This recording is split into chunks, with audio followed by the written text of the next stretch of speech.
Hi there, David Taylor or Mr Pelargonium, back with another video for the Pelargonium and Geranium Society. Today I'm actually going to trim back an Angel Pelargonium that has got a bit leggy over the winter and it needs a good bit of a trim. It will of course delay the flowering of it, but it'll give it a bit of a tidy up, and I'll just show you how I go about doing that. We'll also have a look at one or two of the issues that you can get during chilly weather, and we've been having quite a bit of that in the UK recently. Very dry but quite chilly. So let's have a look.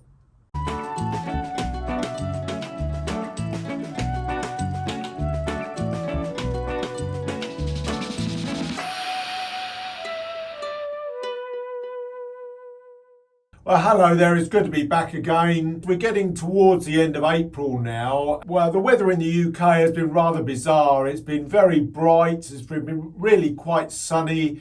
We're having relatively chilly nights though, which is really stressing out some of the plants, as we can probably see with this zonal here. I mean, this is fairly common what's going on with some of the zonals. We get a slight yellowing or reddening of the leaves, and this is just purely down to the fact that we're just getting some really quite chilly nights. So I can show you this sort of close up. If we just have a little look here. This one's just got a few, so when you've just got a few of them, you can just break them off. If you've got a lot of them, maybe just, take them off a few at a time. I've got some paler ones there, but other than that though, the plant is relatively healthy. I just grabbed this I just grabbed this Angel Pelargonium actually, which was just becoming a little bit untidy. It's quite dry, so it is prime sort of time to give it a clip back.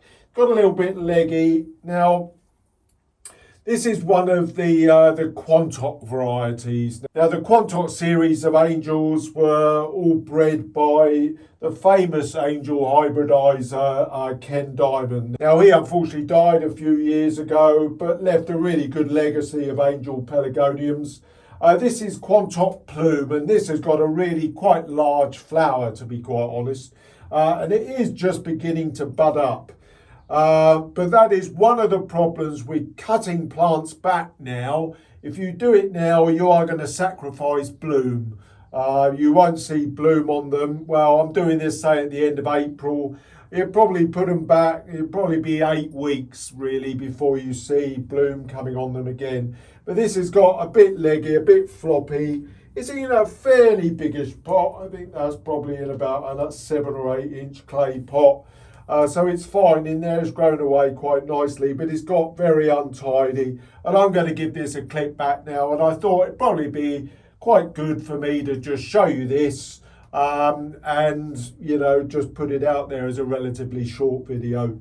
Now, I always have to say that I don't grow a lot of angels, primarily because they are relatively difficult to get through a British winter. Our winters are generally quite damp, and because they're the little thin stems that angels have, some of them are even thinner than others. This one actually, Quantock Plume here, has actually got relatively fat stems, but they're still really thin, and they really are susceptible to damping off.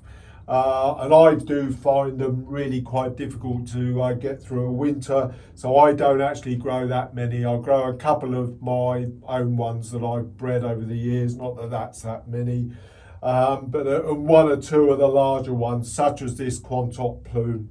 But this one's come through fine. The key thing with them, as always, keep them very dry during the winter. You have to, and try and keep them quite airy as well. I tend to keep mine up the door end of the glass house, so that when the glass house is open during the winter, you get a lot of air mixture around them in order to, to get them through the winter without rotting down. Right, so the first thing we need, obviously, is a clean pair of scissors. Bucket in place, and we'll begin the trim. Now, I'm going to take about a half of this off. Now you can see here I've taken off a long one there, and I've got a smaller one here, and I'm just going to balance that off. So I'm just literally going to nick the top of that one off, and that's going to come in line to that one.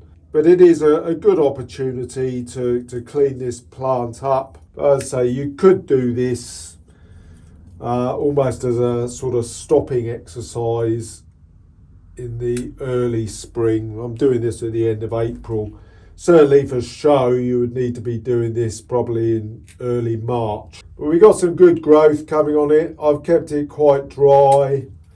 As I said, in this case, you can use clippers. I would normally use a knife, obviously, on thicker stemmed plants, for cutting back.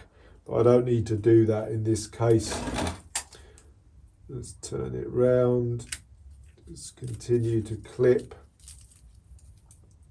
I'll probably take all the dead and dying leaves off at the end, and I'll whisk through that fast because there are a number of them. Once I've actually done an initial cut on this, I will give it a balanced feed, but then I will almost certainly go over to using a high potash feed. Angel Pelargoniums in particular benefit more from a high potash feed, primarily because it will firm the plant up. High potash feed strengthens the stems, enables the stems to be able to carry the weight of bloom, and it will also obviously enhance the bloom at the same time. But I like Quantop Plume. I mean, if this gets really quite big, I may pot it up, but as I've always said, you do need to be careful about over potting, particularly in the case of angels, because they so easily can get overwatered. You know, they have got a relatively small root system. I have grown some really big ones in the past, particularly when I used to have the nursery. Right, what I'm going to do now, I'm just going to strip off all of these yellowing leaves and dead leaves. So I'll speed through that now. There may be one or two stems that I find that I've missed, like that one.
So that's been trimmed back by about, what, a third, maybe getting up to a half for one or two of the stems. Right, now yellowing leaves can also be caused by the old dreaded mealybug, which I've spoken about many, many times in the past. But I've knocked the root ball out of this just to have a look, and it's as clean as a whistle. So no problems. This yellowing of the leaves has generally been caused by me ignoring it. That's often how you find they survive generally, even going back to the species of how they survive. They put their energy into it. If they haven't got much in the way of moisture, they divert all the energy to the tips of the stems to grow on that way, and will ignore all the sort of leaves at the base. So is what's happened in this case. I've let it go. I've just been ignoring it a bit, and I've let it go. So it's caused lots of yellowing leaves, particularly in the sort of lower part of the plant. But the upper part of the plant has produced lots of strong growth. Right, so I'm going to give it a feed now, liquid feed, but I'm not going to give it very much. Certainly don't want to go over watering this now because it's got used to being dry as well. So that's something to always note.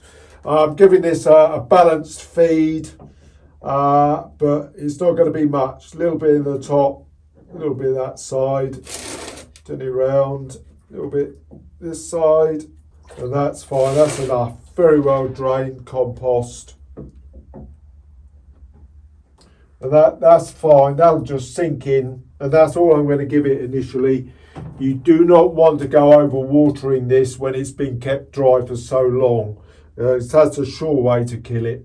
So there we are. That's a Quantop plume, and that's an Angel Pelargonium that I've just given a bit of a cut back to because it's got a bit big, bit overgrown, bit unmanageable. So this cutting back will make all these main stems throw lots of side shoots, which are really bushes into so we say, a tidier plant, make it look pretty decent. It's in as I say, it's in about an 8-inch pot, I think that is, clay pot. Must have been over potted, I would have thought initially, but I've got away with it.